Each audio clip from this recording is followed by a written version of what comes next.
आणि 1 मे बुद्ध पौर्णिमा, आज 1 मे आणि कामगार दिन आणि महाराष्ट्र दिन असा तिन्ही योगायोग आज 1 मेच्या दिवशी आलाय. म्हणजे संपूर्ण बदलापूर शहराच्या सर्व नागरिकांनी, बदलापूर वासियांना बुद्ध पौर्णिमेच्या, कामगार दिनाच्या आणि महाराष्ट्र दिनाच्या हार्दिक हार्दिक शुभेच्छा देतो. आज 3 मे 1927 डॉक्टर बाबासाहेब आंबेडकर बदलापूर शहरामध्ये आलेले होते. त्यांना जवळपास 100 वर्षे झालेले आहेत आणि बदलापूर गावा इथे जे छत्रपती शिवाजी महाराजांची जयंती होते त्याचे पहिले अध्यक्ष डॉक्टर बाबासाहेब आंबेडकर होते.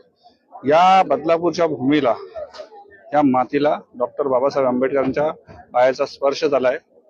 इथल्या मातीशी संघर्षाची ताकद, स्वाभिमानाची प्रेरणा आणि परिवर्तनाची उर्मी दडलेली आहे.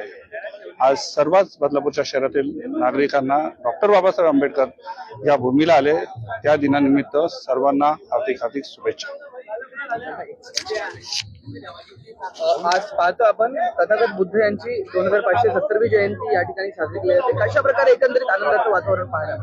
काल पण आपण पाहिलं असेल 1 मे रोजी बुद्ध पौर्णिमेनिमित्त आपली मिरवणूक निघालेली होती मोठ्या थाटामाटात.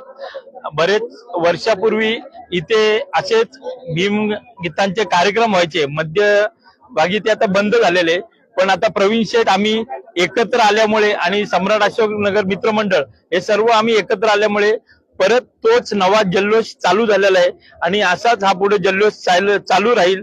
मी आपल्या इथे तमाम नागरिकांना विनंती करतो का आपण दरवर्षी या रॅलीत आणि या ऑर्केस्ट्राच्या कार्यक्रमात बुद्ध पौर्णिमेच्या आपण सर्वांनी जास्तीत जास्त भाग घ्यावा. आणि आता सम्राट अशोकनगरच्या मी नागरिकांना सांगतो की प्रवीण शेठ आणि मी मिळून आम्ही आता इथं बुद्ध विहार आणि एक समाज मंदिर लवकरात लवकर उभारणार आहेत. प्रवीण शेठ त्यांची जागा आम्हाला देणार आहेत नगरपालिकेला बुद्ध विहार आणि समाज मंदिर बांधण्यासाठी. आणि जागा दिल्यावर 1 ते 2 वर्षाच्या आतमध्ये आम्ही बुद्ध विहार आणि समाज मंदिर या नागरिकांसाठी बांधणार आहेत. छान वाटते, खूप आनंद वाटतोय आणि डीजे वर नाचून जल्लोष करून करण्यापेक्षा समाज प्रबोधनाची जयंती तुम्ही साजरी करताय बदलापूरकर, तर त्याबद्दल मला खूप आनंद वाटतो.